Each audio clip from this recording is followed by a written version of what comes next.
There we are. Woo! We're back.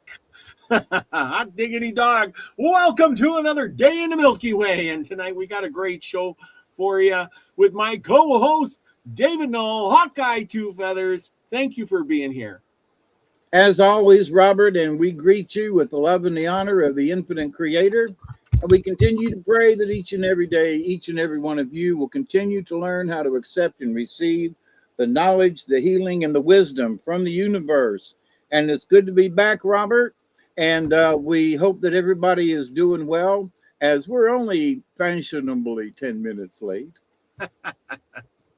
Oh, yeah. But we can make it up tonight. There's going to be 3 stories. So y'all put your hats on and grab the popcorn.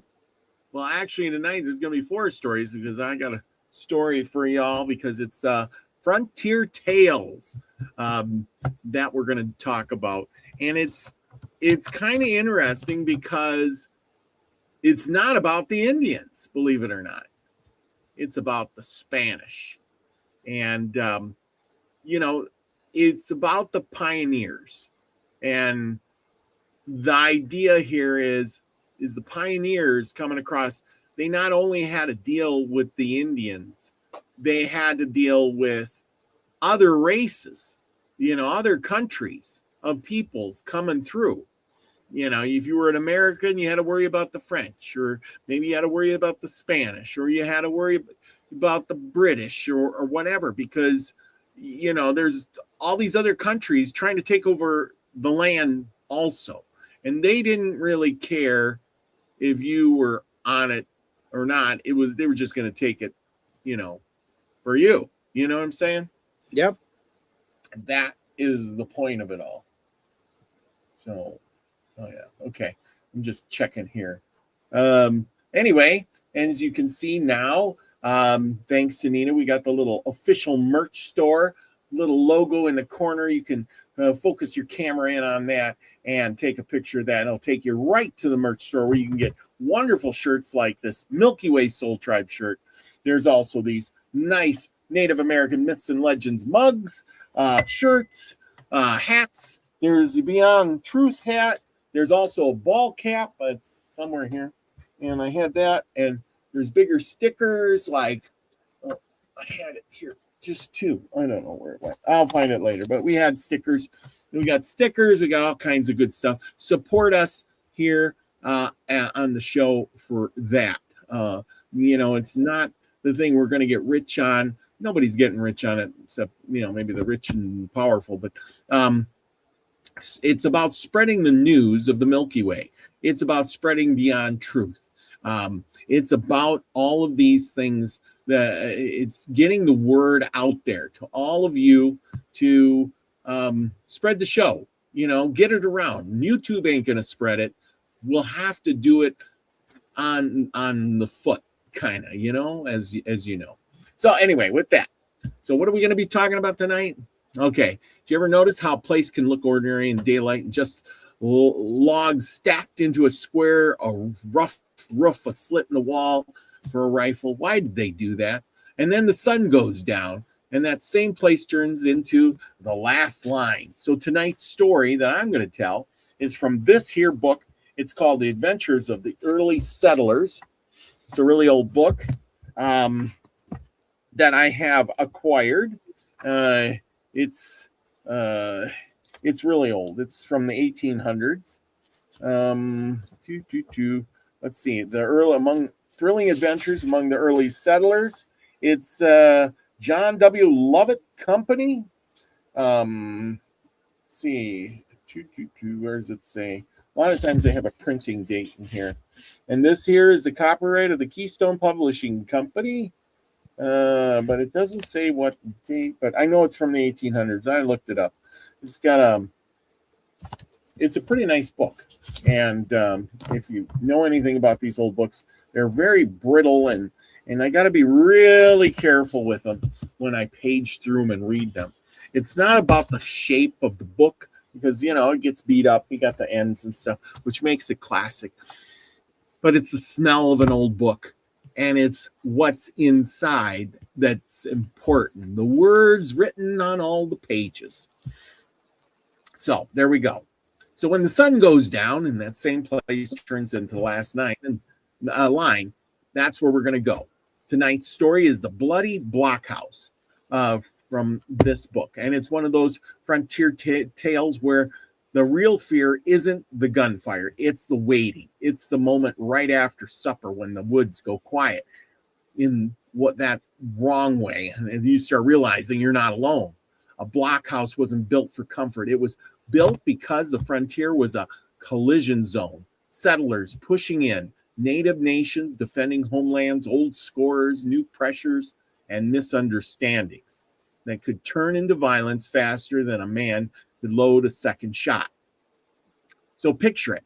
Now use your mind. You're sitting there, close your eyes. So picture it. A few families inside a rough-hewn log, built up around them, a dim lamp, weapons checked twice, children hushed, sitting in the corner, and somebody listening hard enough to hear his own heartbeat. Outside, the dark is thick, and every shadow could be nothing, or it could be the beginning. And here's the reason the story sticks.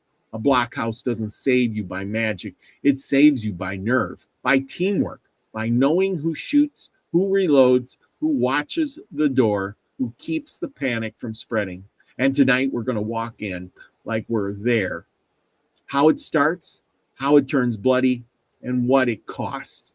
When the only thing between you and the night is the walls of logs, and and what they'll hold back from the night.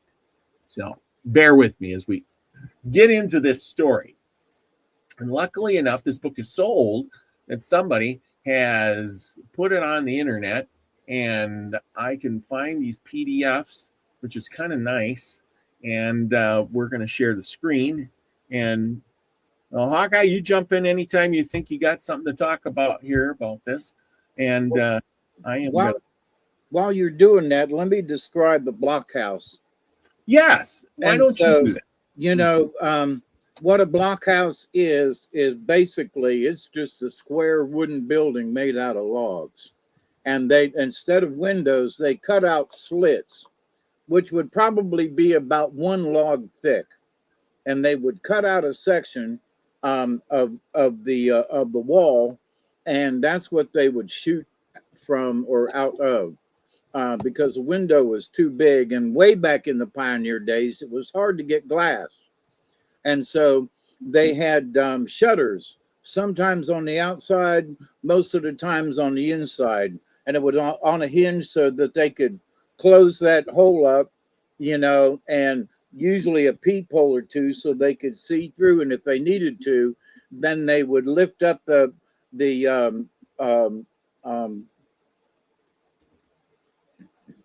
awning anyway, and so they could shoot, and then they'd close it back up so they couldn't get anything back in. And so it was very rudimentary because it was a block, meaning a square block house. Also, it became known through the army. They would build a blockhouse to protect things like ammunition, and there's stores of food or goods or whatever they had. So, but yeah, it was very rudimentary. Go ahead, Robert. All right. So our story begins in Louisiana. Okay. And this is yet a French province, because remember the French, the Louisiana Purchase hadn't been made yet. So as people ventured out, they were venturing out for new, fresh lands to start farms and, hunt and fish where, you didn't, people back then, if your nearest neighbor was 10 miles away, he was probably too close. Right? So he was a close neighbor. Yeah, he was a close neighbor. He's 10 miles away. So that's the thing. People like that big barren empty space in between each other. They kept moving farther and farther out to get that land, the good timber, the best cropland that was out there. And they ran into other people, of course, and that was Indian tribes, whoever was on the land. They ran into other groups, other nations that were claiming that land, like the French. The French had claimed the land in Louisiana, but other troops had gone there too, and namely the Spaniards.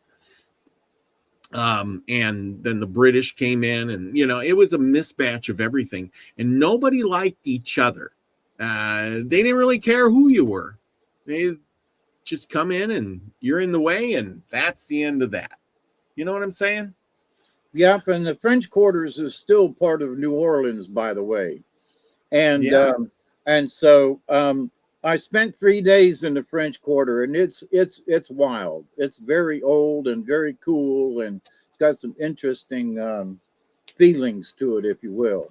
But and the fact that New Orleans was probably the only place where there were fist fights and gunfights and things, but New Orleans was based on trade. So people didn't necessarily war within, New Orleans itself, but get outside the city limits by about 10 miles and things changed. Yeah, well, exactly, because New Orleans is set upon the Mississippi River, and that's where the trade was coming down to the Gulf, which could get on the big ships and sail out of there to whatever destination you wanted to. And also, many goods were coming into New Orleans that, came from other countries. Yeah, yeah. Mm-hmm. Lois says, there's no place I'd rather be. I stopped my dash for this. There you go. Ah, yeah.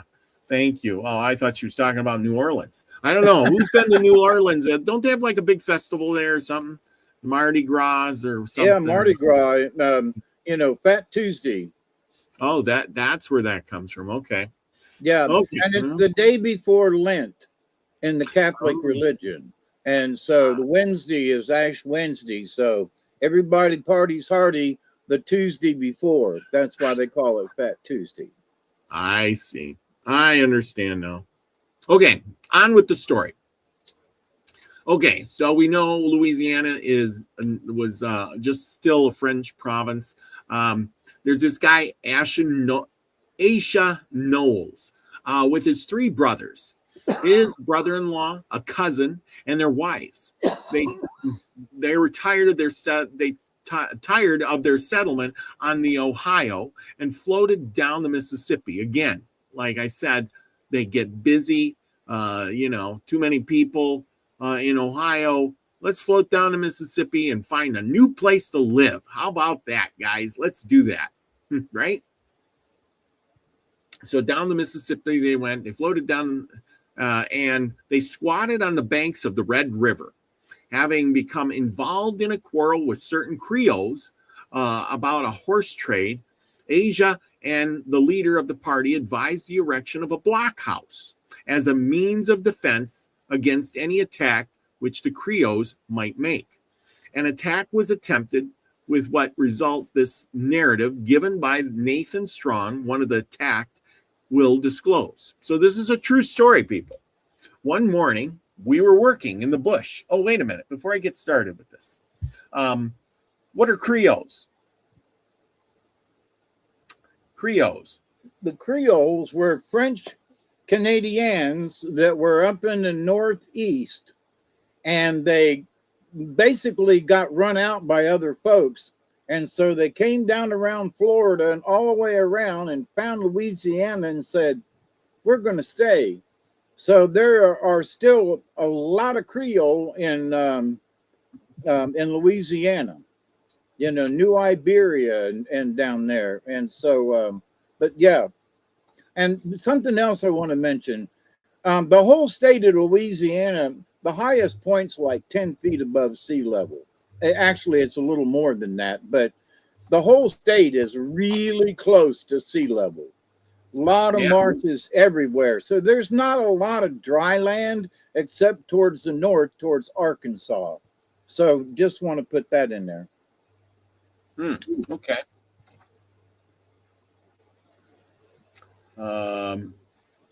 Okay, so here we go. One morning, we were working in the bush and circling trees when Righteous, a brother of Asia, rode up full gallop. They're coming, he cried. 100 of them at least.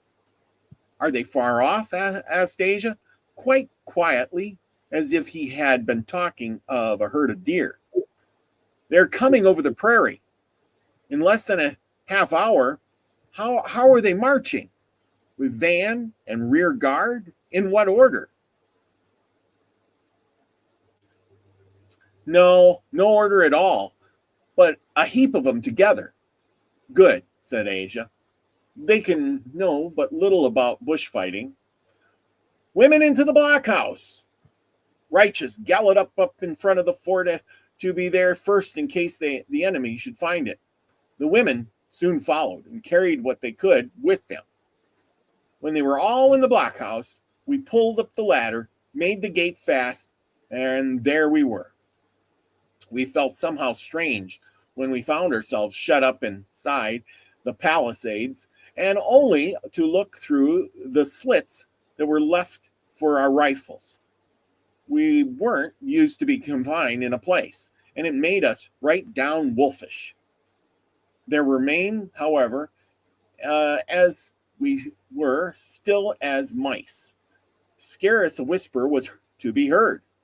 Rachel tore up old shirts and greased them for wadding for the guns. We changed our flints and fixed everything about our rifles properly, while the women sharpened our knives and axes, all in silence. Nearly an hour had passed in this way when we heard a shouting and screaming and a few musket shots, and we saw through our loopholes some Spanish soldiers running backward and forward on the crest of the slope on which our homes stood. Suddenly, a great pillar of smoke arose, then a second, then a third. God be good to us, said Rachel. They are burning our houses. We were all trembling and quite pale with rage. When men have been slaving and sweating for 4 or 5 months to build houses for their wives and for their poor worms of children, and then a parcel of the devils come out and burn them down like maize stalks, which is corn stalks, in a stubble field, it is no wonder that their teeth should grind together and their fists clenched of themselves. So it was with us. But we said nothing, for our rage would not let us speak. But presently, as we strained our eyes through the peepholes, the Spaniards showed themselves at the opening of the forest yonder. Coming towards the blockhouse now, we tried to count them, but at first it was impossible, for they came on in a crowd without any order. And though little enough of those they were seeking, or they would have been more prudent, however, when they did come within 500 paces, they formed ranks, and we were able to count them. There were 82 foot soldiers with muskets and carbines, and 3 officers on horseback with drawn swords in their hands. The latter dismounted, and their example was followed by 7 other horsemen among us, whom we recognized 3 of. Creoles. They were Creoles who had brought all this trouble upon us. He called Cooper was among them. The other 4 were also Creoles, Arcadians or Canadians. And so they called Canadians Arcadians. That's kind of interesting. Wait, but the Arcadians were they were Canadians who came down to live in Louisiana. Yep. So there was like, calling a northerner a snowbird or something, anyway. Yeah. Okay. Now that we know, we had seen lots of their sort on the upper Mississippi, and fine hunters they were, but mostly wild and drunken and debauched barbarians. The Arcadians came in on the front, and they set up a whoop when they saw the blockhouse and the stockade. But finding we were prepared to receive them, they retreated upon the main body. We saw them speaking to the officers as if advising them, but the latter shook their heads and the soldiers continued moving on. They were in uniforms of all colors, blue, white, and brown, but each man dirtier than his neighbor. They marched in good order. Nevertheless, the captain and the officers coming up in front, and the Arcadians keeping on the flanks. The latter, however, edged gradually off towards the cottonwood trees and presently disappearing among them. Them being the first men to pick off, said Aisha. When he saw this maneuver of the Creoles, they've steadied hands and sharp eyes. But if we get rid of them, we need not mind the others. The Spaniards were now within 100 yards of us. Shall I let it fly at the thieving incendiaries? Said Righteous. God forbid, replied Aisha, quite solemn-like. We will defend ourselves like men, but let us wait till we are attacked, and may the blood that is shed lie at the door of the aggressors. The Spaniards now saw plainly that they would have to take the stockade before they could get us or get at us, and the officers seemed consulting together. Halt, cried Aisha suddenly. Misery les Americans, said the captain, looking up at our loopholes. What's your pleasure? Demanded Aisha. Upon this, the captain stuck a dirty pocket handkerchief upon the point of his sword, and, laughing with his officers, moved some 20 paces forward, followed by the troops. Thereupon, Aisha again shouted to him to halt. This is not according to the customs of war, he said. The flag of truce may be advanced, but if it is accompanied, we fired.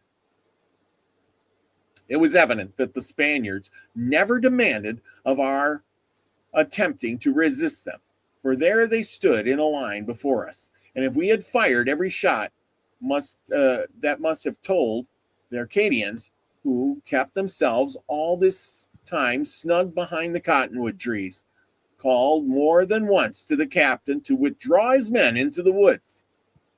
But he only shook his head and contemptuously. When, however, he heard Asia threaten to fire, he looked puzzled, as if he thought it was just impossible we might do as we said. He ordered his men to halt and called out to us not to fire till he had explained what they came for. They cut it short, cried Asia sternly. You'd have done better to explain before you burned down our houses like a pack of Mohawks on the warpath. As he spoke, 3 bullets whistled from the edge of the forest and struck the stockade within a few inches of the loophole at which he stood. They were fired by the Creoles, who, altogether, they could not possibly distinguish. Asia had probably seen his rifle barrel glittering through the opening. As soon as they had fired, they sprang behind their trees again, craning their heads forward to hear if there was a groan or a cry. They had done better to have kept quiet. For Righteous and I caught sight of them and let fly at the same moment. 2 of them fell and rolled from behind the trees, and we saw that they were the Creoles upon the Cooper, and another of our horse-dealing friends. When the Spanish officer heard the shots, he ran back to his men and shouted out, "Forward! To the assault!" They came on like mad for a distance of 30 paces, and then, as if they thought they were wild geese to be frightened by the noise, they fired a volley against the blockhouse. Now then, cried Aisha, are you loaded, Nathan, and Righteous? I take the captain, you, Nathan, the lieutenant, Righteous, the 3rd officer, James, the sergeant. Mark your men, and waste no powder. The Spaniards were still some 60 yards off, but we were sure of our mark at 160, and that is if they had been squirrels instead of men. We fired. The captain and the lieutenant and the third officer, 2 sergeants and another man, withered for an instant upon the grass. The next moment they stretched themselves out dead. All was now confusion among the musketeers, who ran in every direction. Most of them took to the woods, but about a dozen remained and lifted their officers to see if there was any spark of life left in him. "Load again, quick," said Aisha in a low voice. We did so, and 6 more Spaniards tumbled over. Those who still kept their legs ran off as if the soles of their shoes had been of red-hot iron. We set to work to pick out our touch holes and clean our rifles, knowing that we might not have time later and that a single misfire might cost us all our lives. We then loaded and began calculating when the Spaniards would do what they would do next. It was true that they had lost their officers, but there were 5 Arcadians with them, and those were the men we had most reason to fear. Meantime, the vultures and turkey buzzards had already begun to assemble, and presently hundreds of them were circling and hovering over the carcasses which they had yet feared to touch. Just then, Righteous, who had the sharpest eye of us all, pointed to the corner of the woods just yonder, where it joins the bushwood thicket. I made a sign to Aisha, and we all looked and saw that there was something creeping and moving through the underwood. Presently, we distinguished 2 Arcadians heading a score of Spaniards and endeavoring, under cover of the bushes, to steal across the open ground to the east side of the forest. The Acadians, for you, Nathan; Righteous, the Spaniards; and for us, said Aisha. The next moment 2 Arcadians and 4 Spaniards lay bleeding in the brushwood. But the bullets were scarcely out of our rifles when a 3rd Acadian, whom we had not seen, started up. Now's the time," shouted he, "before they have loaded again. Follow me. We will have our blockhouse yet." And he sprang across, followed by the Spaniards. Although we had killed and disabled a score of our enemies, those who remained were more than 10 to 1 of us. And we were even worse off than at first, for they were all together, and now we had them on each side of us. But we did not let ourselves discourage, although we could not help feeling that the odds against us were fearfully great. We had now to keep sharp lookout, for if one of us showed himself at the loophole, a dozen bullets rattled about our ears. There were many shot holes through the palisades, which were covered with white streaks, where the splinters had been torn off by the lead. The musketeers had spread themselves all along the edge of the forest and had learned by experience to keep close to their cover. We now then got a shot at them, and 4 or 5 more were killed, but it was slow work, and the time seemed very long. Suddenly, the Spaniards set up a loud shot. At first, we could not make out what was the matter, but presently we heard a hissing and a crackling on the roof of the blockhouse. They had wrapped tow around their cartridges, and one of the shots had been set alight to the fir boards. Just as we found out, they gave 3 more hurrahs, and they saw the dry planks begin to flame, and then the fire to spread. "We must put it out at once," said Aisha, "if we don't wish to be roasted alive. Someone must get up the chimney with a bucket of water. I'll go myself." "Let me go, Aisha," said Righteous. "You stop here. It don't matter who goes. The thing will be done in a minute." He put a chair on the table and got upon it, and seizing a bar which was fixed across the chimney to hang hams on, he drew himself up with his arms, and Rachel handed him a pail of water.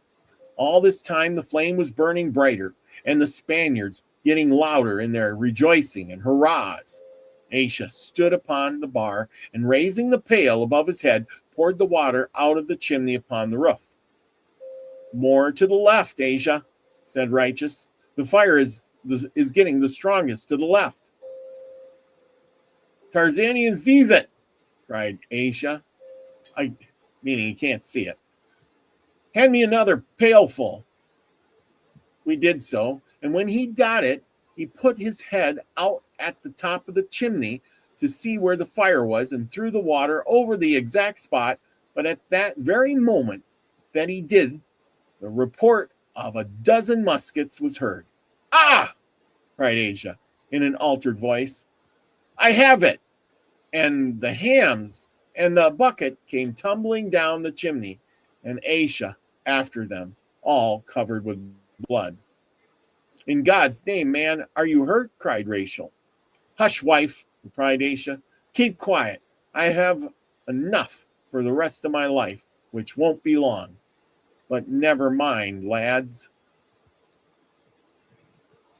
Defend yourselves well, and don't fire, too, at the same man. Save your lead, for you will want it all. Promise me that. Aisha, my beloved Aisha, shrieked Rachel. If you die, I shall die, too. Silence, foolish woman. I think of our child, and the one yet unborn. Hark, I hear the Spaniards. Defend yourself, and Nathan, be a father to my children. I had barely time to press his hand and promise. The Spaniards, who had guessed our loss, rushed like mad wolves upon the mount, 20 at one side and 30 or more on the other. Steady, I cried. Righteous, here with me. And you, Rachel, show yourself worthy to be Haram's strong daughter and Aisha's wife. Load this rifle for me while I fire my own. Oh, God, cried Rachel.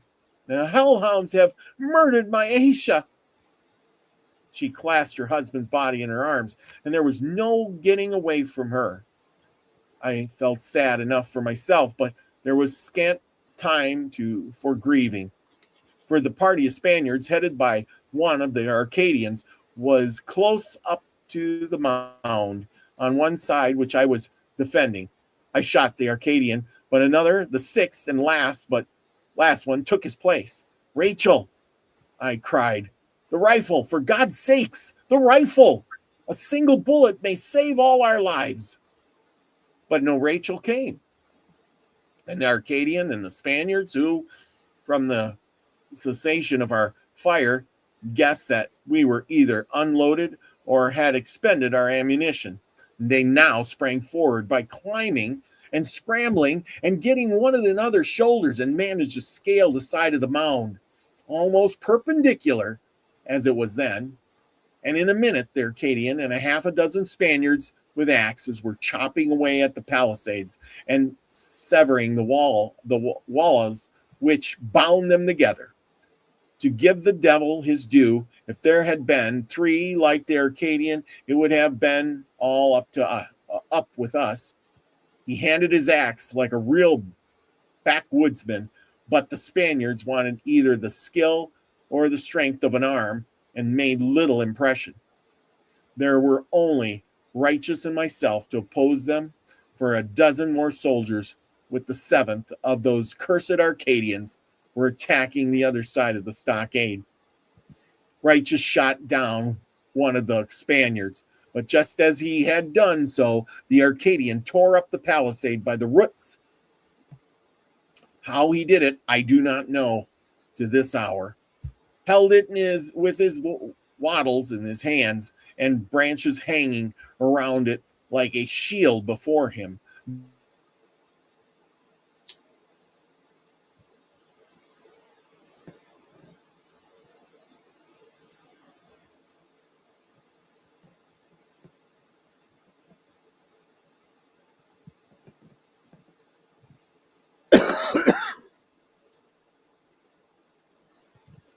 Did he freeze?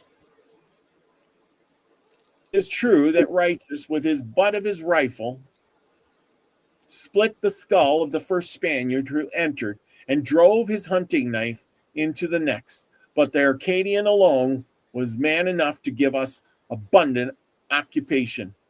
Now he had got into our rear. Just then there was a crack of the rifle. The Arcadian gave a leap into the air and fell dead. At the same moment, my son, Godson, a boy 10 years old, sprang forward with his hand on Aisha's rifle, still smoking from the muzzle. And the touch hole. The glorious boy had loaded the piece when he saw that Rachel did not do it, and in the very nick of time had shot the Arcadian through the heart. This brought me to myself again, and with an axe in one hand and a knife in another, I rushed in among the Spaniards, hacking and hewing right and left. It was a real butchery, which lasted a good quarter of an hour, as it seemed to me, but certainly some minutes, until at last the Spaniards got sick of it, and would have done so sooner had they not known that their leader was shot. They jumped off the mound and ran away, such of them as were able. Righteous and I put the palisade in its place, again securing it as well as we could, and then telling my boy to keep watch, and ran over to the other side, where a desperate fight was going on. 3 of our party, assisted by women, were defending the stockade against a score of Spaniards, who kept poking their bayonets between the palisades, till our own people were wounded and bleeding. But Rachel, now recovering from her grief at her husband's death, or rather it had turned to rage and revenge, and then there she was like a furious tigress, seizing the bayonets as they were thrust through the stockade and wrenching them off the muskets, and sometimes pulling the muskets themselves out of the soldiers' hands.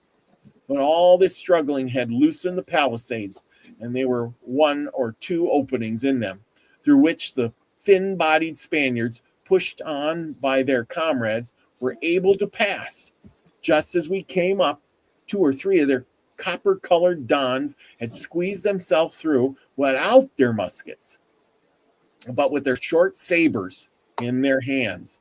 They are active, dangerous fellows, those Spaniards, and in hand-to-hand tussle, one of them sprang at me, and if it had not been for my hunting knife, I was done for I had no room to swing my axe. But as he came on, I hit him with a blow with my fist, which knocked him down, and then ran my knife into him and jumped over his body, snatching the musket out of Rachel's hands, and began laying about me with the butt end of it.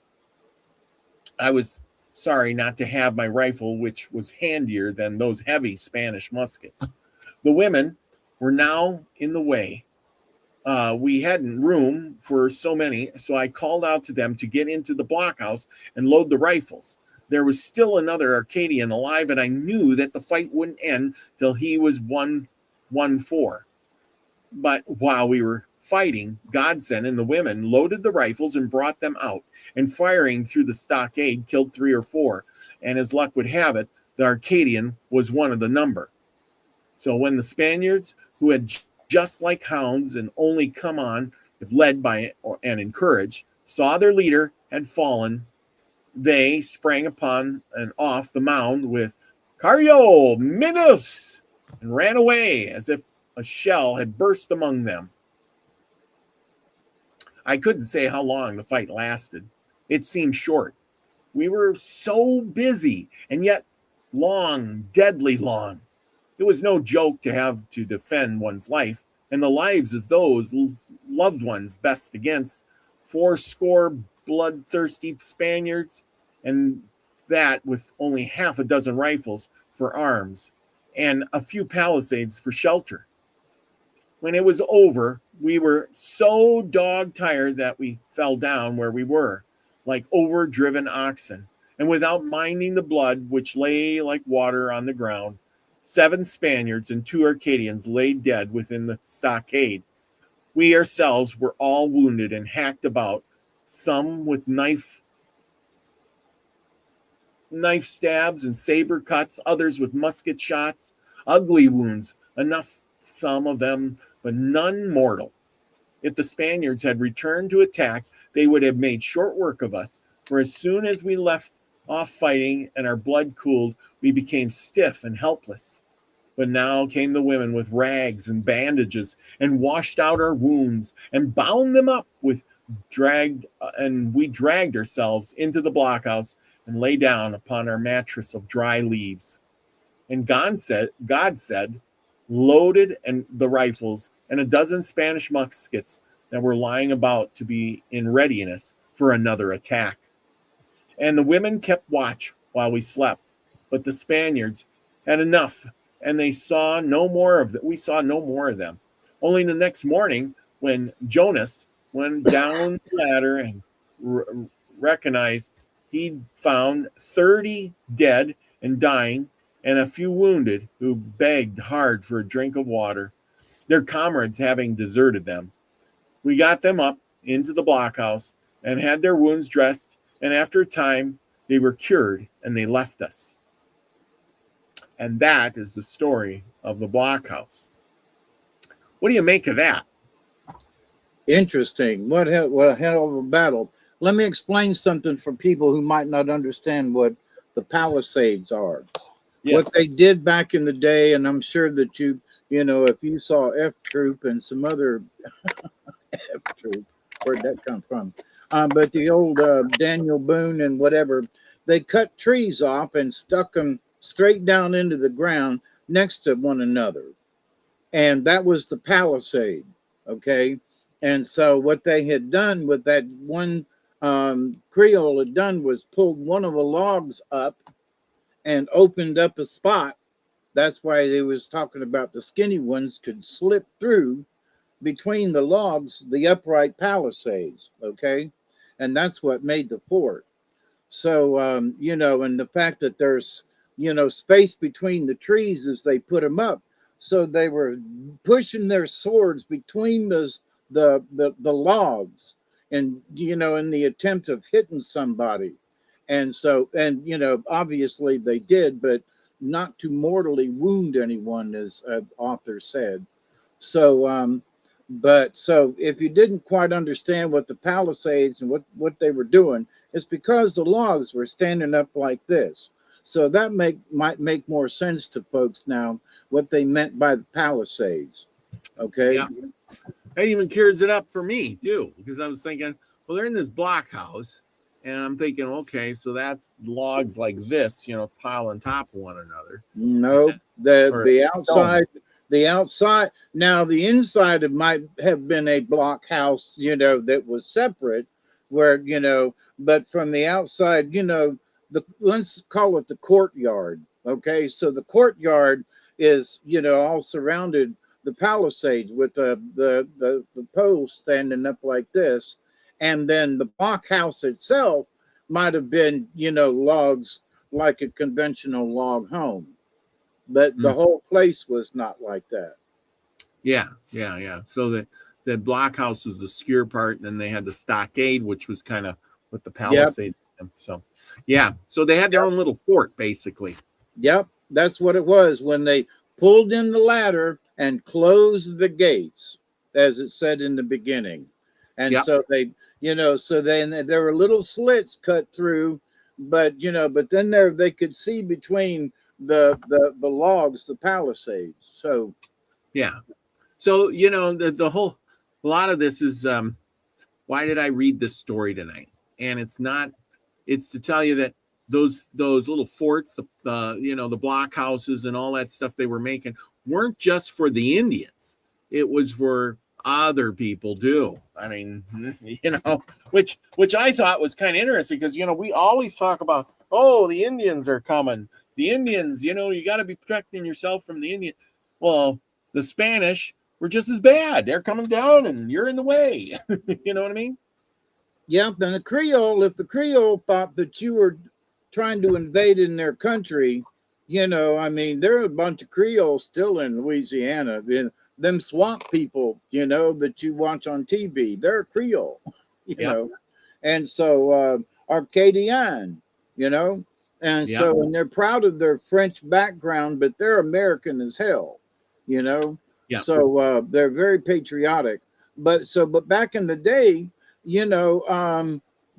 if people felt like they were being infringed upon, they were like, nah, we ain't having it. We're going to burn down your houses and get rid of you. You are not going to, take property from us. But the fact that they were so willing, that many people were so willing to fight and put their life in danger, when how many people were behind the Palisades? Yeah. And that's why all I'm thinking in my head is like, how many he was talking about, how many people died. He went out there the next morning and let's see, he found how many people he had. 30. Yeah.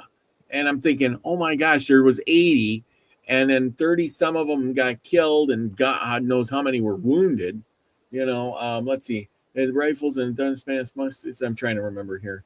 And the next morning, Jonas went down the ladder, reconsider. He found 30 dead and dying, and a few wounded. So there was 30 dead and dying, and that's not counting all the wounded that probably got wounded while they were fighting. The guys that were hacking up, remember, with the axes and stuff.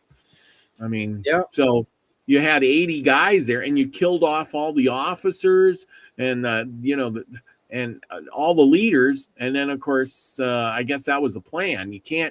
They knew they couldn't win the war by numbers, so you kill off the leaders and scatter the troops. I guess that's kind of what their idea was. And it worked. I mean, it's too bad the one guy got killed, but, And one of the things, when he was asking at the very beginning, how many do you see coming down the road? Are they in a line? And they were expecting them to come down the road like the British did, all lined up and in troops and coming. And he was like, well, they're all mixed up. So, so their uniforms were not necessarily uniforms, I would think, because the Arcadians were just wearing whatever they had on. Now, they might have all been similar in dress back in those days, but as far as them, being dressed up like the British, that's not what it was. Yeah. So the Spanish were all dressed a particular way, but the Arcadians were just dressed in flannel or whatever they were wearing, Yep. Yeah, no, it makes a lot of sense. And to boot, to put it to who were the smartest ones, the Spanish or the Arcadians? The Arcadians backed up into the cottonwoods. Yeah, they knew how to fight. They knew better. They knew how to brush fight. They knew how to slink in the. And when it came to chopping, they said, "Oh boy, he took that axe and he started chopping away," where the Spanish had no idea. Let's see here. Lucky has something to say. He says, following the grand derangement, the forcible expulsion of the Acadians from Canada by the British in 1755, thousands of displaced Acadians sought refuge in Spanish Louisiana. Wow. Well, good job. Yeah, but thank you for that. Also, the Spanish, but the Louisiana was part of the Louisiana Purchase, and that was by the French. Yeah. So although the Spanish were in there, and the Spanish were in there long before, but because the Spanish had been in Florida and Texas, but the French actually, quote, owned Louisiana, and thus the Louisiana Purchase. Mm-hmm. Yeah. I mean, it's so it wasn't. Folks might say, well, it was owned by the Spanish. Nah, the Spanish were there and they really liked it, but the French and the Arcadians basically whooped the Spanish and kicked them out.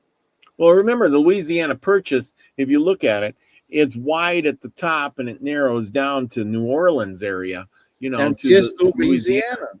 Yeah, so it all kind of funnels down, and then let's see if I can, maybe I can find that. You just keep talking for a second, and I'll look this up. But so And show anyway, you. there was Spanish influence, but I'm telling you, there's more French. That's why they call it the French Quarter. They don't call it the Spanish Quarter in New Orleans. You know, and there a lot of the mansions and stuff down in Louisiana, because there are a lot of old mansions still in South Georgia that was before that didn't get burned down during the Civil War, but some of them go back to the 1780s and early 1800s, and the architecture was a lot of Frenchmen came over and architect stuff, and so not Yeah, so much with the Spanish, because the Spanish was more like stucco and things like that, and that's more Texas style and New Mexico and that kind of thing. But in Louisiana, there's a, a lot of frill. yeah. Well, and if you look at this, you can see that I said, it funnels down way down to right there in Louisiana. Can you make that bigger? I cannot. Okay. They won't let me do any of that. Sorry.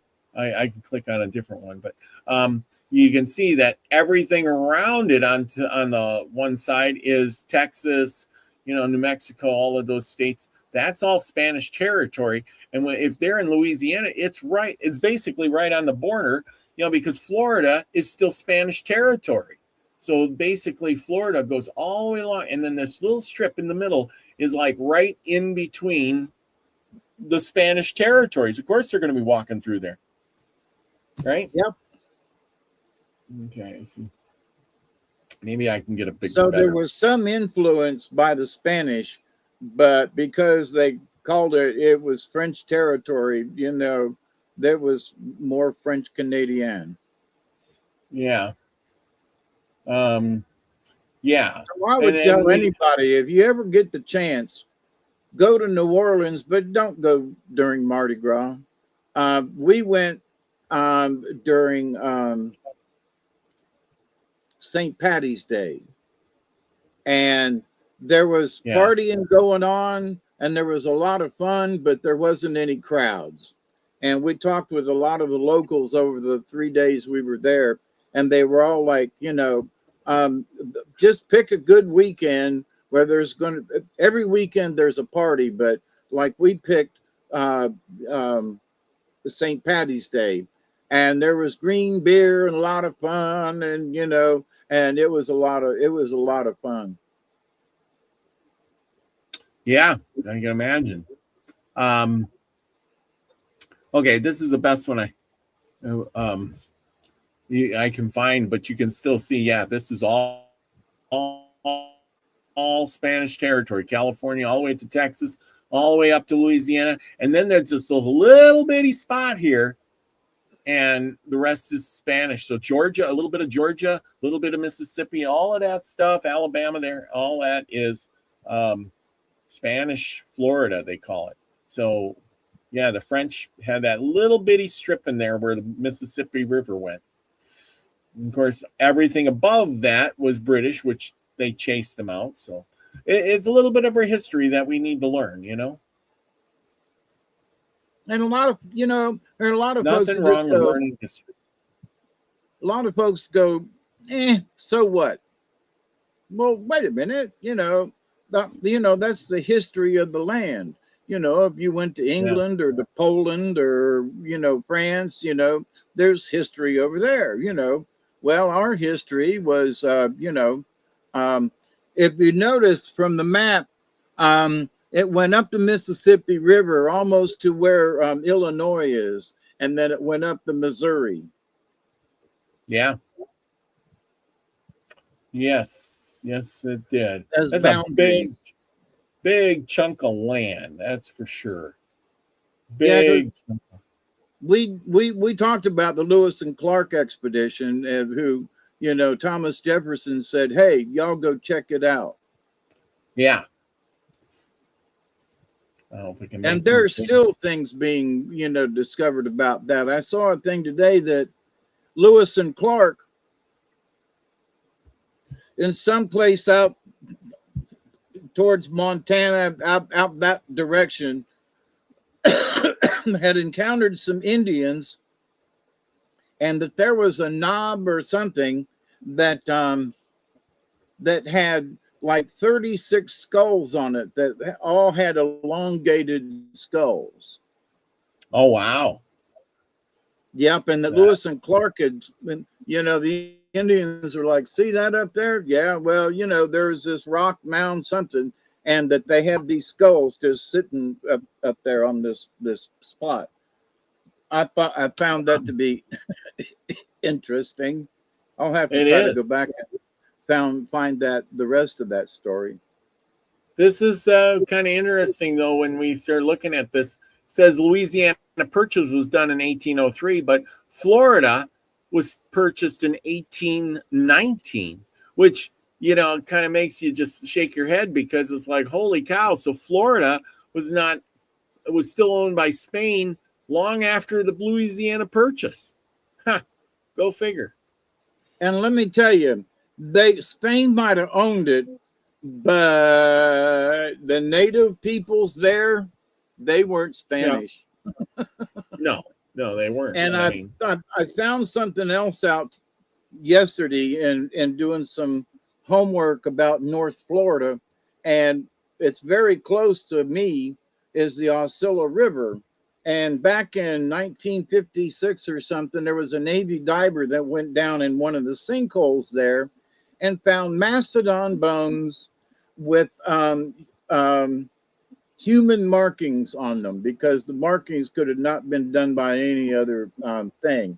They found artifacts, and when the things were dated, they went back 14,000 years ago.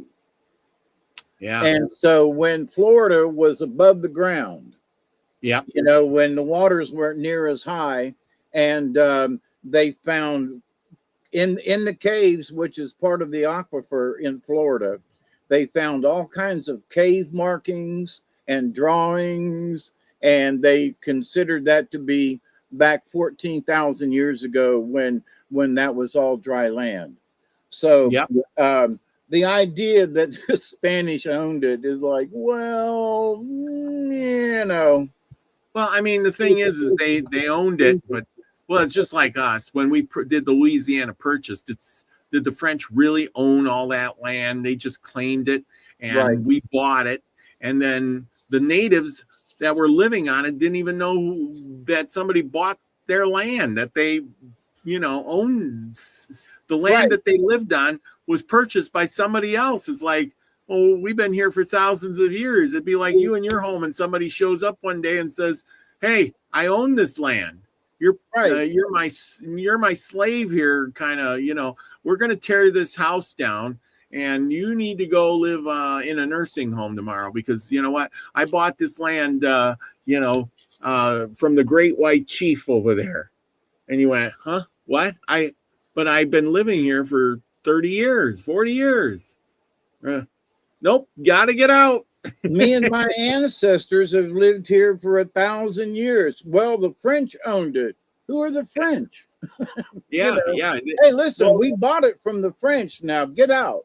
But who are the French? We talked about that conversation. Well, we talked about the natives that lived out on the prairies and stuff, and a lot of them, until 1860 or so, they hadn't even seen a white man.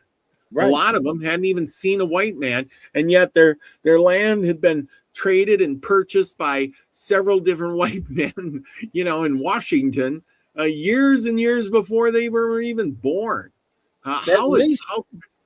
Purchased at least twice. Yeah, exactly. So the French owned it. You didn't even know it. And so how did the French own it? That is what? But anyway, but to the point, the ownership part is like, and the Native Americans, they're still going, what? Yeah. We've owned this for 100 years already, man. You got to get out. What? 100 years? I mean, like great-grandfather who lived here, he was owned by somebody else? Yep. Sorry, buddy. You got to go. Yeah. News to me. I mean, and that's why when you buy a piece of property, they do a title search, you Yeah. know, and it goes back to who had what. And so my property was part of the Allagood plantation, which was like a quarter-mile square. And the old Allagood house is, you know, about a half a mile up the road from me. Some of the relatives fixed it up. I don't think it's being occupied, but it's still there, and they put it back into good shape. So, but who owned it before the Allagoods? The Allagoods staked it out and said, "Mine." Yep. And they took it from the creek and the folks that lived around here. So, but anyway. Here we go. Let's see. Lucky says Lewis and Clark wrote in their journals that the Chinookan reshaped their heads of infants by binding their heads to wood boards and wrapping them tightly with cloth, something like that. Yes, I heard that once before. I think I read that somewhere too, that they did that. The West Coast Indians did that, I guess.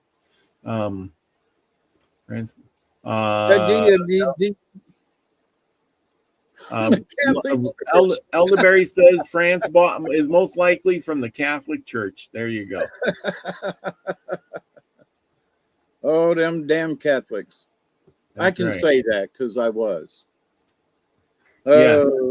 He also says the Mississippi River and Missouri River tribes all knew French from dealing and trading with the French. Well, of course, they've been there. The French had been there for, probably what, 50, 60, 70 years.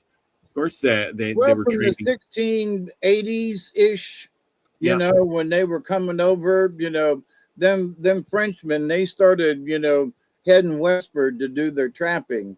And so that's where, we talked about those guys, that made their, that did all the trapping and got to know a lot of the Indians. And that's what started, the trade business up there. But anyway.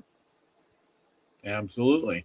Okay. Well, my part of the show is done. Are you ready for yours? You got some good stories. You're going to have 3 stories tonight, aren't you? 3 stories tonight because they're short. John Price says John Price, thank you for being here. He says the deeds here are all Spanish titles. There you go. That's you're out California way, aren't you? So yeah, anyway, want to say hi to everybody in the house. We got Witchy Moon, Chloe. We got Nina's in the house. We got Elderberry, Lucky Stone, John Bryce. And thank you all for joining us here tonight. So always. Oh, he's in Texas. Texas. I bet he talks with the, that Texas deep voice, John Price. He's probably, that. I want probably why.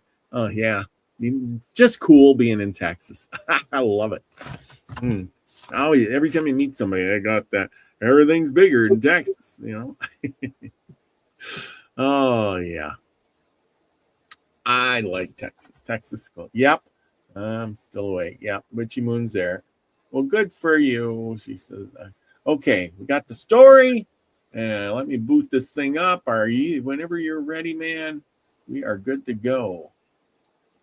All right. So we have 3 stories tonight, and I'm still reading from the book Indian Folklore and Legends of North America. And by Philadelphia, J.B. Lippincott Company, 1891. This first story is called Manaboo's Hole in the Fish's Stomach. One day, Manaboo's said to his grandmother, "Noko, get cedar bark and make me a line whilst I make a canoe. When all was ready, he went out to the middle of the lake a fishing.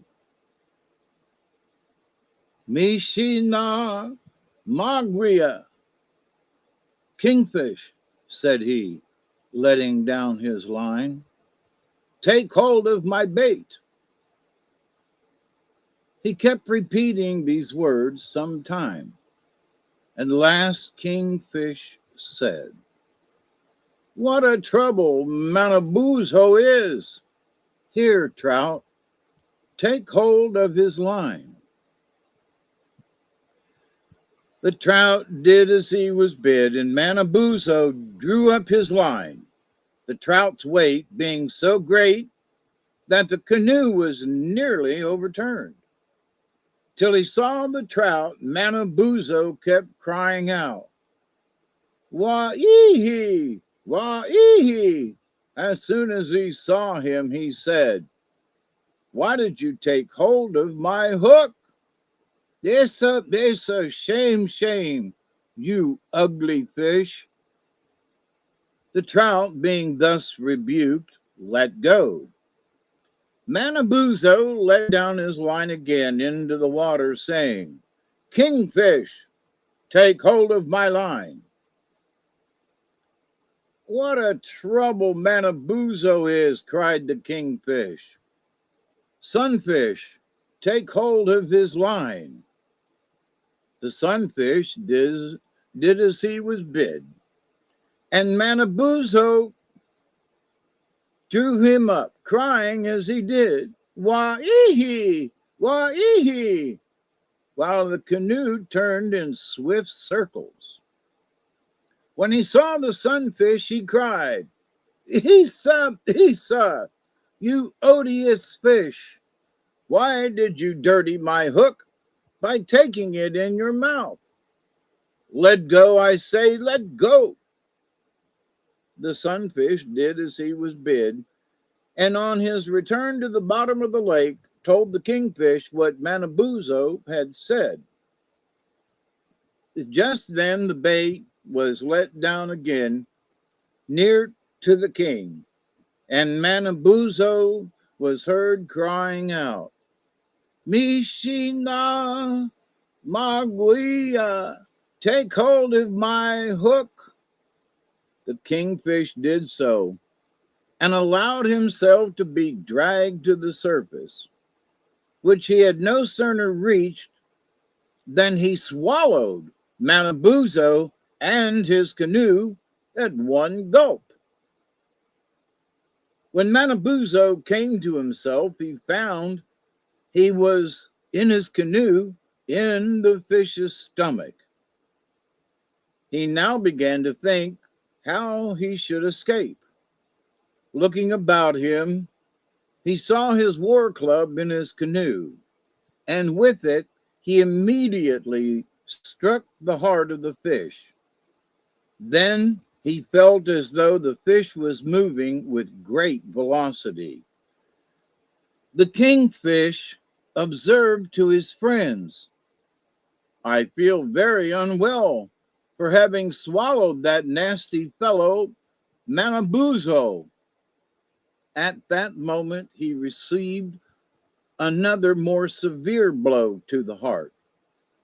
Manaboozo thought, if I am thrown up in the middle of the lake, I shall be drowned, so I must prevent it.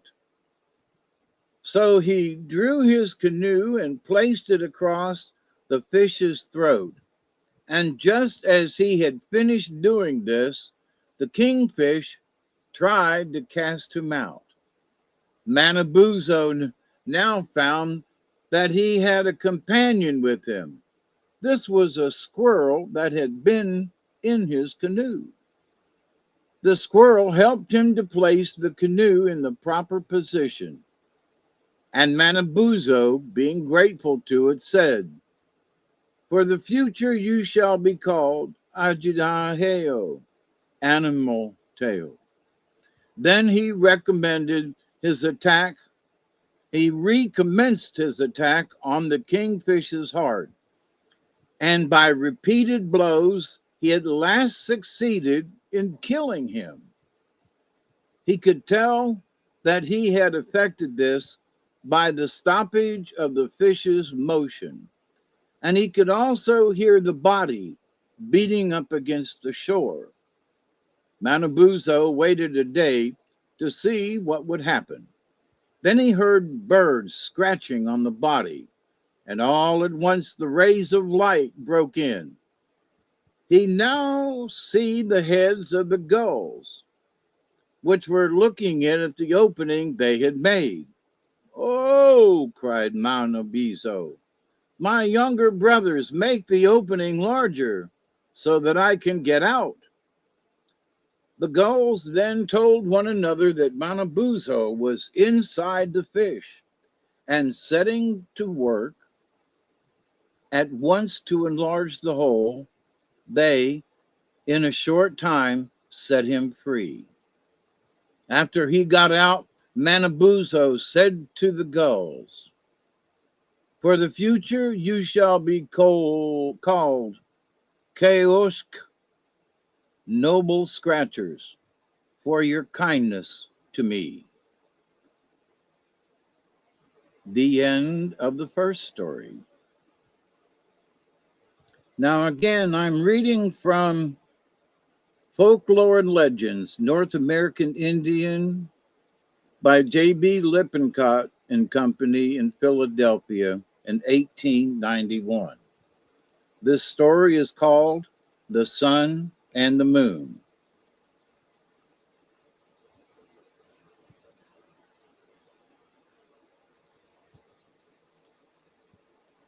There were once 10 brothers who hunted together, and at night they occupied the same lodge. One day, after they had been hunting, coming home, they found sitting inside the lodge near the door a beautiful woman. She appeared to be a stranger and was so lovely that all the hunters loved her. And as she could only be the wife of one, they agreed that they should have her who was most successful in the next day's hunt.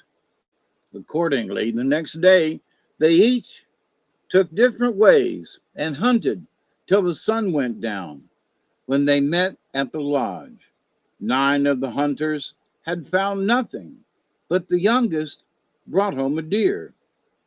So the woman was given to him for his wife. The hunter had not been married more than a year when he was seized with sickness and died. Then the next brother took the girl for his wife. Shortly after, he died also, and the woman married the next brother. In a short time, all the brothers died save the eldest, and he married the girl. She did not, however, love him, for he was a churlish disposition. And one day it came to the woman's head that she would leave him and see what fortune she would meet with in the world. So she went, taking only a dog with her, and traveled all day. She went on and on, but towards evening she heard someone coming after her who, she imagined, must be her husband. In great fear, she knew not which way to turn, when she perceived a hole in the ground before her. There she thought she might hide herself, and entering it with her dog, she suddenly found herself going lower and lower until she passed through the earth and came up on the other side. Near to her there was a lake and a man fishing in it. "My grandfather," cried the woman, "I am pursued by a spirit." "Leave me," cried Manabozho, for it was he. "Leave me. Let me be quiet." The woman still begged him to protect her, and Manabozho at length said, Go that way and you shall be safe. Hardly had she disappeared when the husband, who had discovered the hole by which his wife had descended, came on the scene. Tell me, said he to Manabozho, where has the woman gone? Leave me, cried Manabozho. Don't trouble me. Tell me, said the man, where is the woman? Manabozho was silent, and the husband, at last getting angry, abused him with all his might. The woman that went that way, said Manabozho at last. Run after her, but you shall never catch her, and you shall be called Gizizguke, day sun, and the woman shall be called Tibigrise, the night sun. So the man went on running after his wife to the west, but he never caught her, and he pursues her to this day. The end. The next story from the same book, Folklore and Legends of North American Indian, J.B. Lippincott and Company, 1891. The Snail and the Beaver. The father of the Osage Nation was a snail. It was when the earth was young and little. It was before the rivers had become wide or long, or the mountains lifted up their peaks above the clouds, that the snail found himself passing a quiet existence on the banks of the river Missouri. His wants and wishes were but few, and well supplied, he was happy.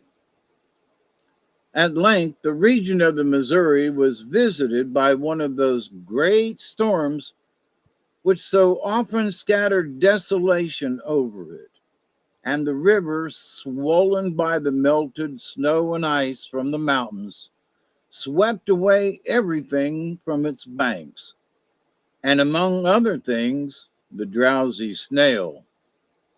Upon a log he drifted down many a day's journey till the river, subsiding, left him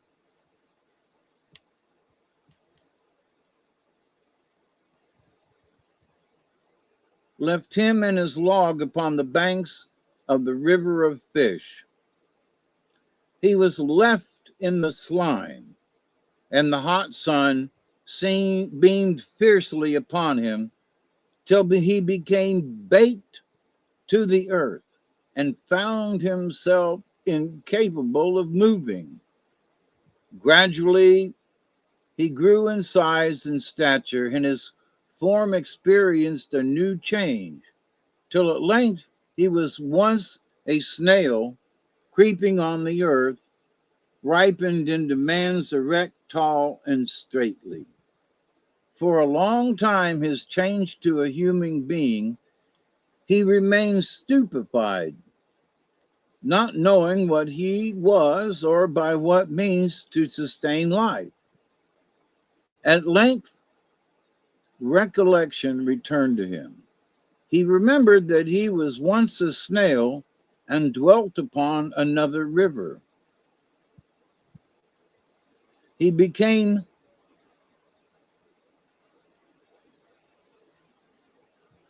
animated with a wish to return to his old haunts, and accordingly directed his steps towards those parts from which he had been removed.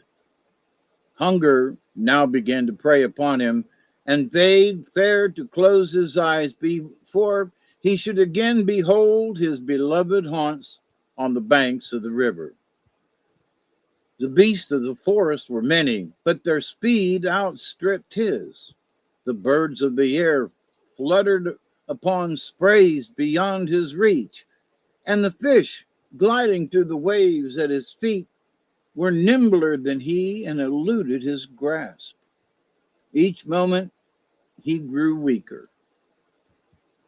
The films gathered before his eyes, and in his ears there rang sounds like the whistling of the winds through the woods in the month before the snows. At length, wearied and exhausted, he laid himself down upon a grassy bank.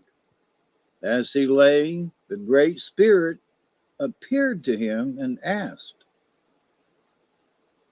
"Why does he who is the colonel of the snail look terrified? And why is he faint and weary?" "That I tremble," answered he, "is because I fear thy power. That I faint is because I lack food. As regards thy trembling," answered the Great Spirit, "be composed. Art thou hungry?" "I have eaten nothing," replied the man, "since I ceased to be a snail." Upon hearing this, the Great Spirit drew from under his robe a bow and arrow, and bade the man observe what he did with it. On the topmost bough of a lofty tree sat a beautiful bird, singing and fluttering among the red leaves. He placed an arrow on the bow, and, letting fly, the bird fell down upon the earth. A deer was seen afar off, browsing.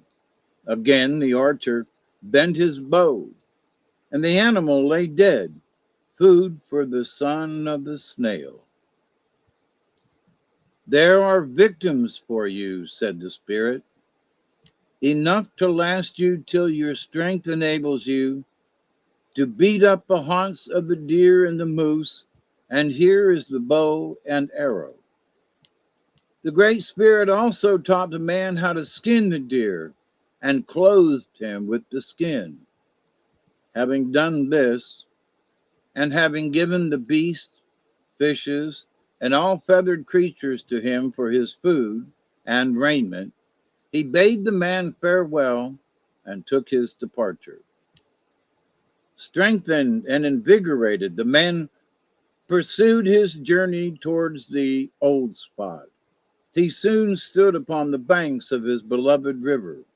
A few more suns, and he would sit down upon the very spot where, for so many seasons, he had crawled on the slimy leaf, so often dragged himself lazily over the muddy pool. He had seated himself upon the bank of the river and was meditating deeply on these things when up crept from the water a beaver, who, addressing him, said in an angry tone, "Who are you?" "I am a snail," replied the snail man. "Who are you?" "I am head warrior of the nation of beavers," answered the other. "By what authority have you come to disturb my possession of this river, which is my domain?" "It is not your river," replied Wasbasha. "The great being who is over man and beast has given it to me." The beaver was at first incredulous, but at length, convinced that what the man said was true, he invited him to accompany him to his home. The man agreed and went with him until they came to a number of small cabins, into the largest of which the beaver conducted him. He invited the man to take food with him, and while the beaver's wife and daughter were preparing the feast, he entertained his guest with an account of his people's habits of life. Soon his wife and daughter made their appearance with the food, and sitting down, the snail man was soon at his ease amongst them. He was not, however, so occupied with the banquet that he had not come to be enchanted with the beauty of the beaver's daughter. And when the visit was drawing to a close, so much was he in love that he asked the beaver to give her to him for his wife. The beaver chief consented, and the marriage was celebrated by a feast to which all the beavers and the animals with whom they had friendly relations were invited. From this union of the snail man and the beaver maid sprang the tribe of the Osages. At least so it is related by the old men of the tribe. The end. Next week will be the story of the strange guests. And thus ends story time for this evening. So Those very were some really interesting indeed. The story where the 10 braves, they all, lasted until the last. I think that story I have read at some other point, because I remember the 10 braves and the youngest one, and then he died, and then the other one died, and you gotta wonder, are you sure you want to marry her? Are you sure you want to marry her? It sounds like a black widow to me. But anyway, so how about those stories, Robert? they're really good. I like the one where the fish swallows a fish, and then it's like Jonah and the whale. I think somebody said that. So that was kind of interesting. And then we have cards. Y'all got your picks in? Yep. All right, let me catch up. Don't you worry. We ain't going anywhere.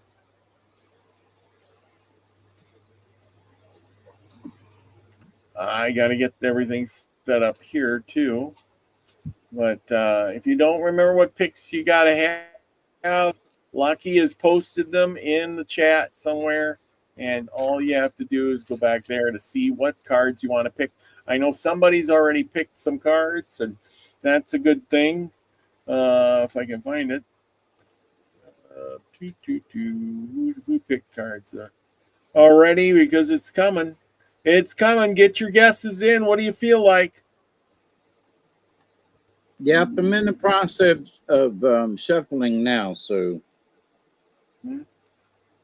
Lucky's got tortoise, coyote, armadillo, rabbit, and frog. He is ahead of the game. And Chloe has got squirrel. Oh, upside down, porcupine, raven, and wolf. So there you go. Here's the list. It's in the chat. You wanna, and Elderberry has got coyote, frog, owl, hummingbird, otter, and dragonfly. So there you go. Witchy Moon, you got anything?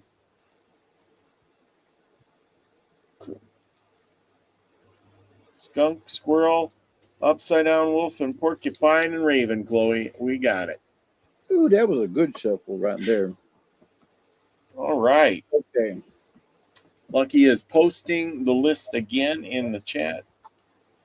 Witchy Moon's got whale, turkey, snake, lizard, dog, crow, and raven. Alrighty then. Really good guesses tonight. I am going to guess buffalo, badger, moose, and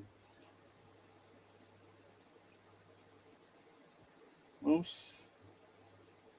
And I'm going to go with butterfly, an ant. That's my guesses. So there you go. Get your picks in. There they are. whale, turkey, snake, lizard, dog, crow, and or raven. Crow or raven. So there's going to be some good ones here tonight.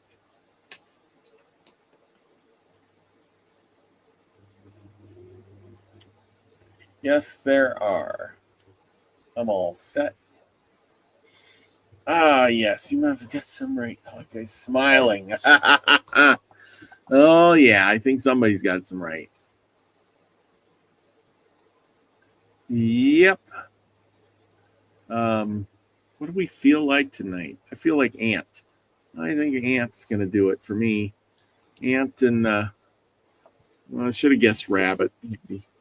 Oh, I'm going to stick with the ones I got. Calling on the almighty powerful spirit to tell me what the cards are going to be tonight. I'm going with the buffalo. Feel like buffalo. Badger, moose, butterfly, and ant. I should have a fish in there somewhere, but I'll go with dolphin.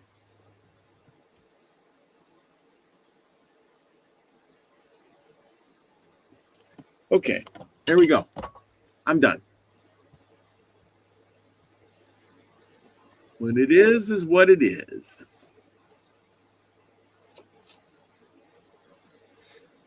Chloe got creative and went with squirrel upside down. So that's getting right out there. Yeah.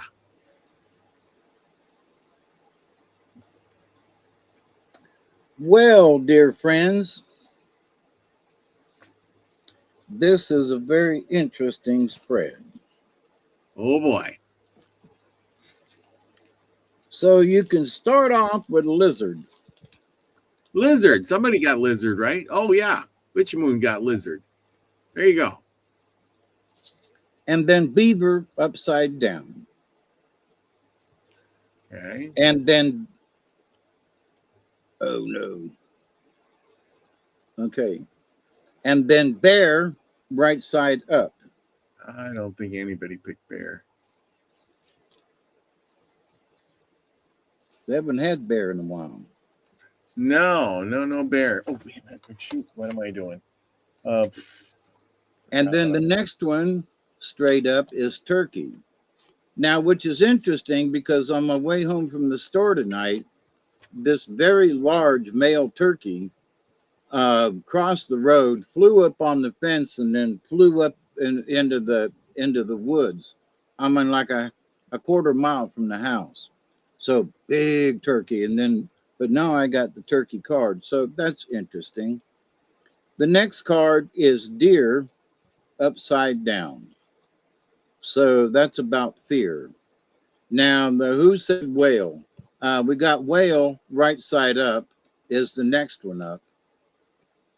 And then the next card is otter upside down.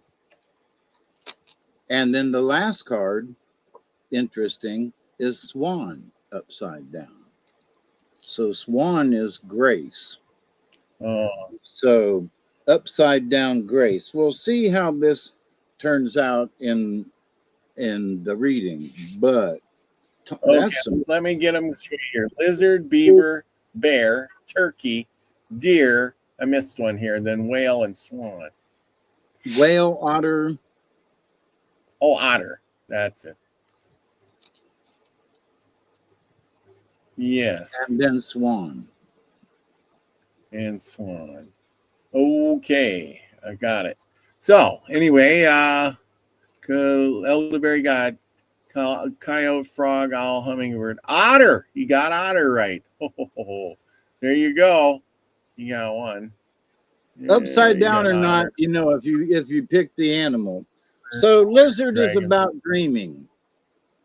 So lizard was the short story is lizard was under a rock during the heat of the day. Whale. There, whale too. Snail crawled up. Snail. Snake crawled up and was like, "Can I share your shade?" And Lizard was like, sure. And Snake said, well, you look like you've been sleeping. And it's like, no, I'm not sleeping. I'm dreaming. And lizards have two eyelids. And so then Snake wanted to know what the difference was about, what's the difference between, sleeping and dreaming. And Lizard was like, um, you know, dreaming is where the future lives. So Snake said, why, Lizard, you're exactly right. I was wondering why you said you would share your rock. And Lizard was like, because I looked into the future and saw that you weren't going to eat me. And so if Lizard dreamed of space in your cards today, it may be a time to look and see what is following along behind you. Is it your fears, your future trying to catch up with you? Or is it the part of you that wants to ignore your weakness and your humanness? Lizard may be telling you to pay attention to your dreams and their symbols. Make a dream log if you need to and keep up with it. Now, the next one in line was Beaver. So, what's in the future basically? What are your dreams? What can you dream for the future? And 22.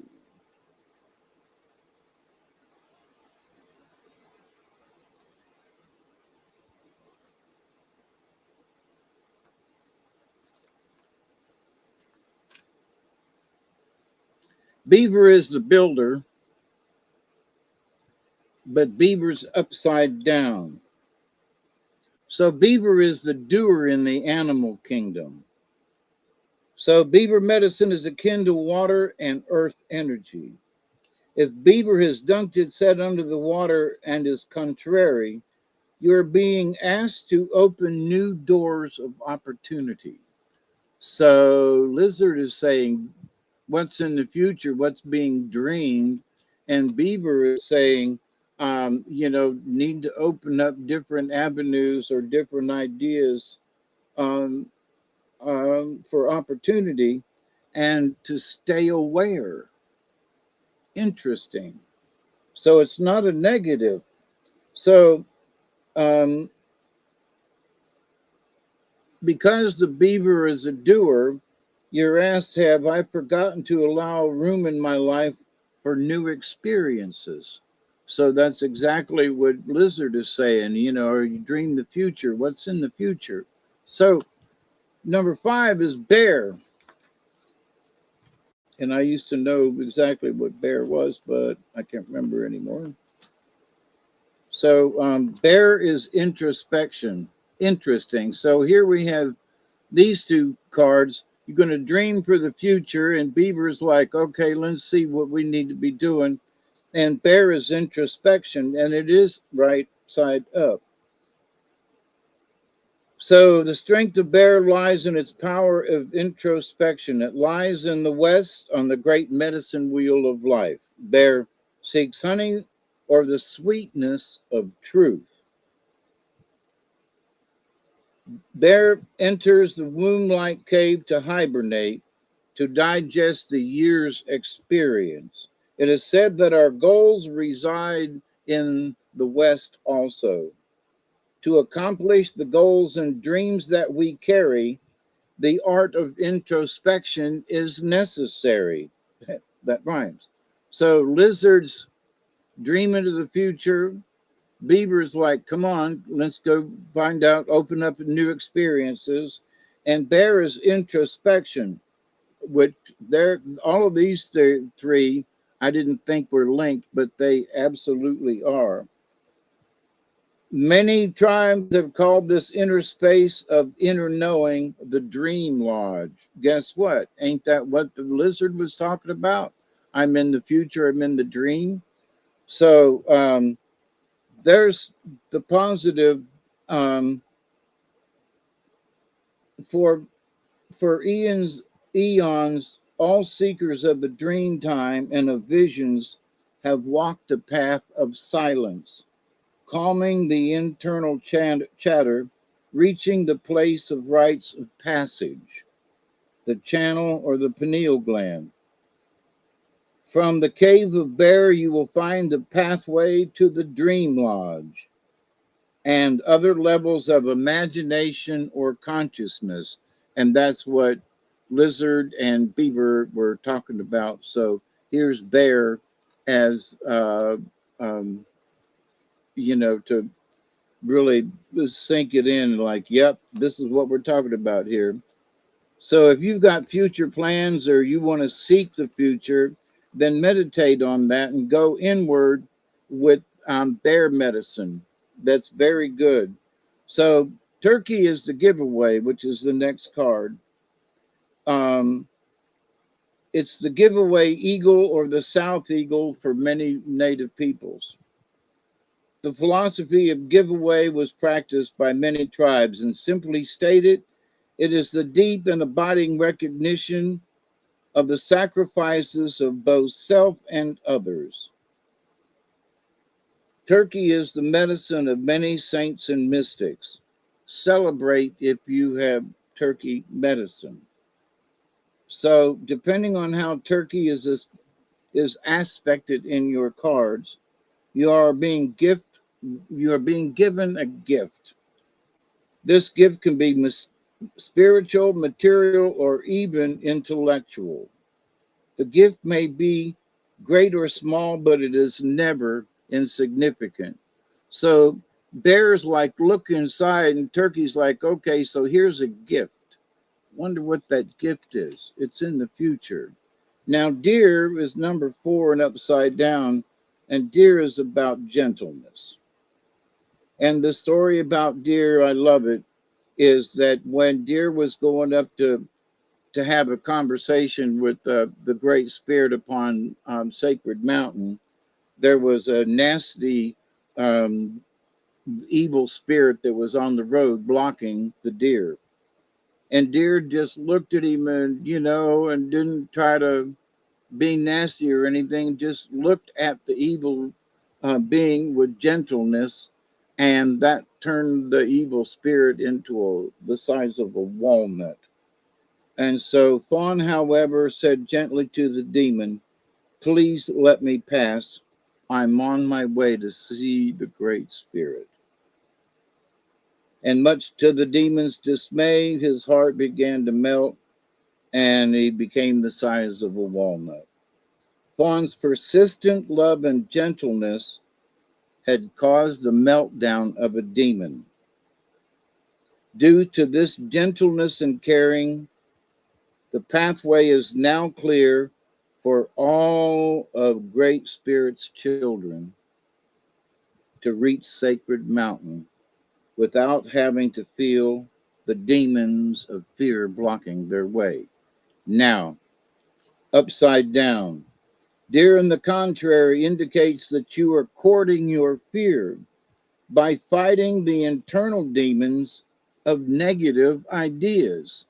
So you've got 4 cards up here that are the turkey's giving you a great gift. You don't, big or small, you don't know what it is, but it's not insignificant. But somehow we might be fighting internally that something's wrong. Negative ideas. This is a clue that you may force is not always the best method. You may not be willing to love yourself enough to feel your fears and let them go. So it may be that you got a good idea, but you're too scared to act on it. Fear. Remember, Fawn can teach you many lessons about unconditional love. In its true application, unconditional love means that no strings are attached. The gentleness of Fawn is the heart space of great spirits, which embodies his or her love for us all. So we can't be in fear. We got to get over it, whatever that fear is. Now, the next one up is number 41, which is whale, and it is manna, as I think. 41.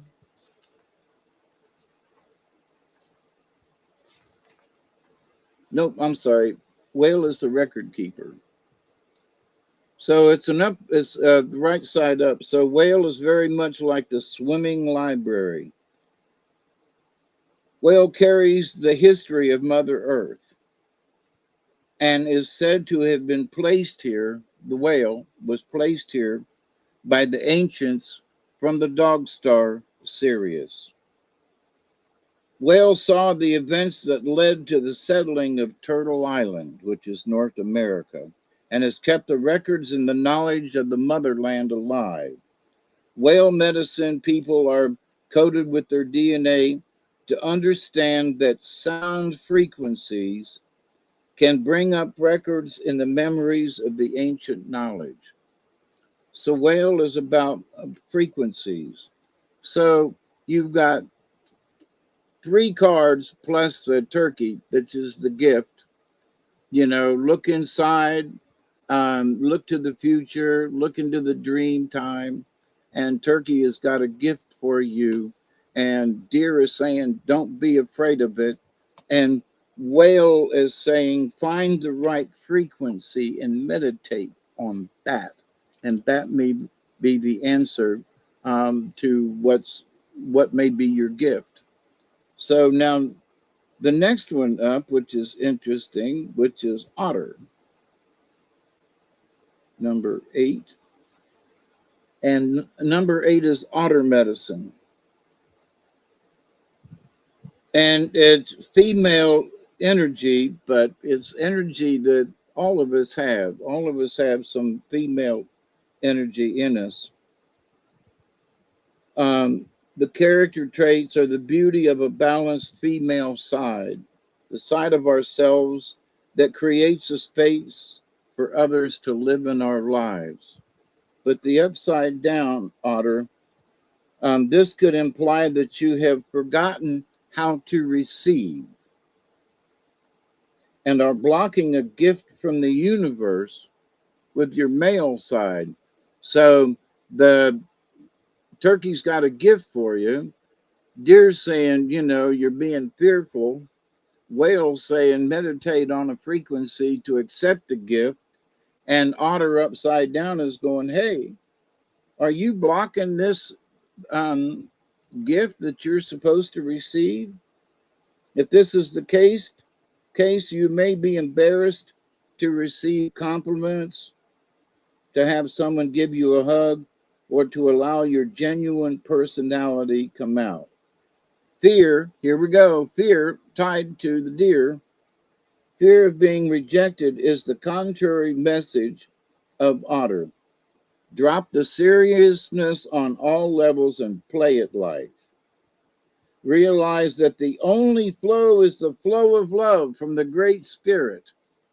Now, the last card in is number 39, which is Swan, which is grace. Now, Swan went into the dream time with the help of the dragonfly. And the deal was that Swan had to accept whatever the Great Spirit had in store for it. And Swan agreed. And a few days later, it came back and it was a beautiful swan. So the contrary of Swan is accepting the grace. If you pulled it in reverse, it is a warning that you must acknowledge what you know. So stop denying your feelings and clutching things up. So the upside down swan's like, whatever it is you're fixing to do, quit having fear. Stop fearing it.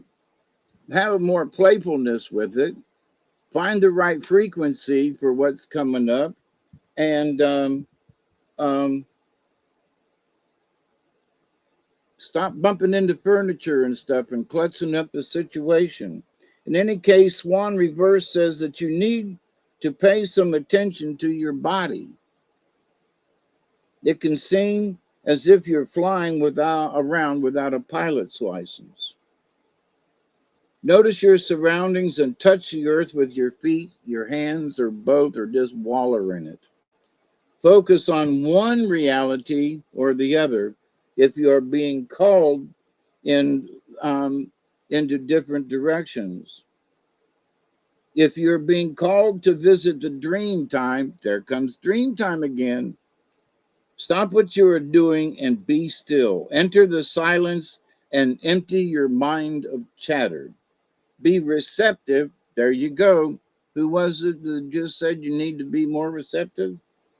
And open so that the message may enter your consciousness. And that's the gift from Turkey. So if you're just preoccupied daydreaming or spacey, you need to focus on doing some type of physical activity to focus. Use the reasoning side of your brain to make a list of what you need to do next. So Swan saying, quit being timid about the deal. You may feel a sense or feel in a slightly different way, but this is gradual. You may be in a shift of consciousness from an ugly duckling to a swan. So accept it. Open up your heart. I mean, all of these cards are pointing in the same direction.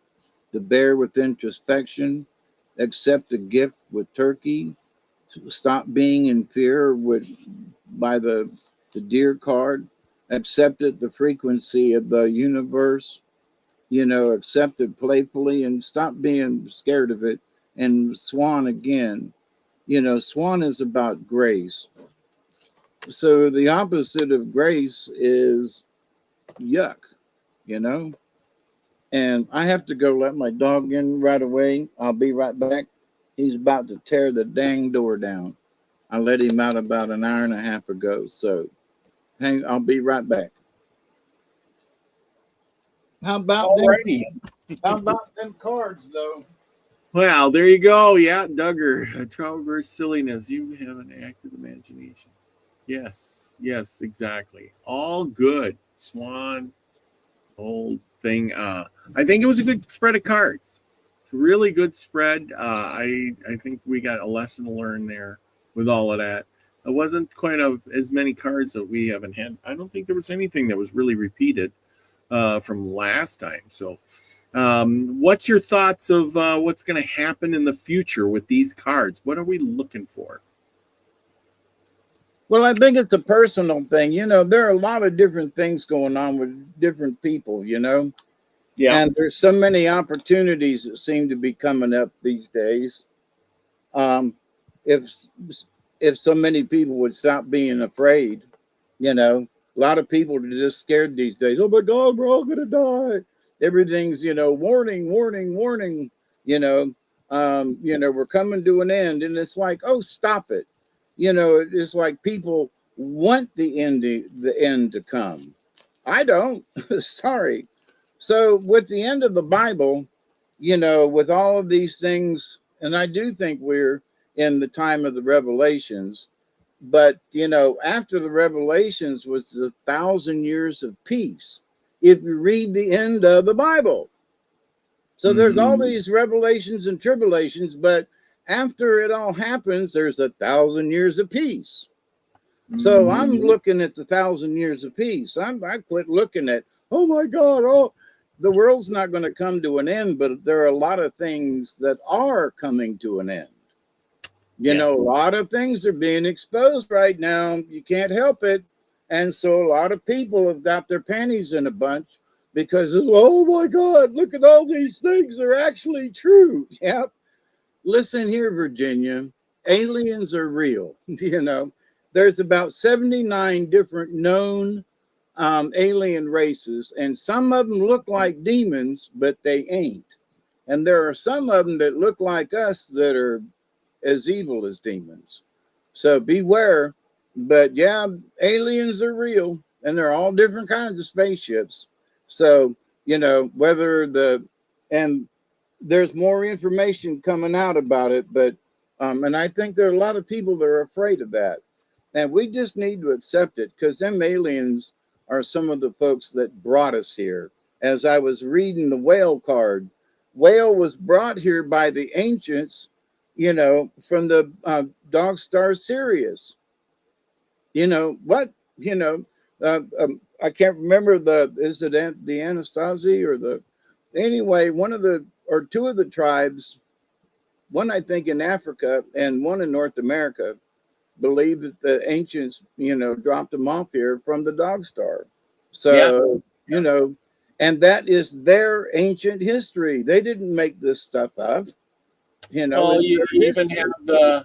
have the Aborigines from Australia, and they say the same thing. Hey, we came from the stars. We were brought here, thousands of years ago from way up there. Yeah. And they accept it. It ain't no big deal. You know, Yep. yep, we came from up there. Our ancestors, dropped us off. So there are a lot of other folks that are going to have to they're going to have, come to grips with that, Yeah. And so is a lot of fear going around these days as to what our future is going to be and what does, meeting the aliens mean, and are the aliens the gods? Well, some earlier folks thought they were, but that don't mean that they are just because they come from up yonder somewhere. They come from the heavens, but that don't make them gods. But so didn't mean to get off on a tangent here at the end, but it has to do with the fear that's listed in the cards is where I'm coming from. And so that the UFO thing is prominent these days. And I brought it up with the whale card. So uh, whale was brought here with all the knowledge and remembers all the things from the beginning of Mother Earth and of Turtle Island. And so it's like, tune into the frequencies, which is our own Akashic records, and remember who you are. Because I'm who I am, and Robert's like he is, but each of us has got our own record, and each of us, we might, have crossed paths in the past, and we are, our spirits are, you know, we are reincarnated beings, Yep. and folks need to accept that. And that's how we can live forever. That's how we can live from time to time to time. We're reincarnated. And that's something else that scares the crap out of people. What? I'm reincarnated? Yeah, just get over it. Even Jesus said that kind of stuff. It's in the Bible, He's like, you shall be resurrected and blah, blah, etc. But, but there are things that are fearful to us now that in the near future, folks are going to have to deal with.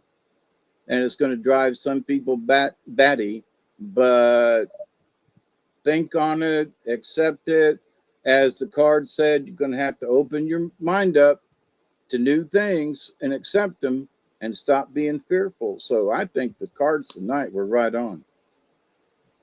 Yeah, I think you're right. I think so. Things are going to happen. June 6th, 2026, 6 p.m. That's right. We'll see. We'll see. And that's what the scroll says, and that's what the Masons long history that they've been keeping up with the Knights Templar are showing at 6/6/26. So 26. couple of weeks. We'll find out one way or the other. Yep, nothing happens. Well, and it doesn't really say things are going to happen. It just says beware. Beware what? We don't know. I love them cryptic messages. Beware. Beware. I don't know. What beware what? I don't know. Well, consequently, there seems to be some planets lining up here this week and next week. So the 6/6 beware, they could have seen that literally in the stars. Honestly, that, well, all the planets are going to, there's going to be a conjunction of some stuff on around the 6/6. So It's true. That's very possible. Wow. But what it means, beware. I think that with so many changes that are going on, I would say beware um, of some of these. Beware the Ides of March, right? But March is over. But to the point, though, um, you know, so many people, you know, the Trumps, and now I read today that one of the Supreme Court justices has, you know, somebody wanted to assassinate her. And so, you know, there's a lot of weirdness going on. That huge explosion that happened in Dallas this afternoon, that just it was horrendous, that the explosion and the fire. Yeah. You know, there have been some weird explosions and implosions and chemical things. And if you live near a big chemical plant where there's a lot of stuff stored, I might want to move further out of town. But anyway, Okay. Well, anyway, with that, you doing a show tonight? maybe we'll see if I can get my cell phone to work. All right. Well, with that, everybody, remember to go out and do something nice. Listen to some of these stories. Read your own book. There's cool things out there. Let's see. What does Lucky have to say? Men at some time are masters of their fate. The fault, dear Brutus, is not our stars, or not in our stars, but in ourselves. That we are underlings. Julius Caesar Shakespeare. Nice. With that, yeah. Remember, the worst enemy you have is you. So go out and make you better, and you'll have less enemies. You know, the only one judging you is you. And the greatest fear is fear itself, you know. That's right. So face it, whatever's going to happen in the future is going to happen, whether you're scared as hell or not. And if you, you too, Chloe. But so, you know, the best thing is to stand up strong, and we'll face it. You know, we'll make it. A lot of us will anyway. So quit being afraid all the time. So go out there and be the frequency you want to receive, everyone. Love you all. Peace, everybody. Cheers.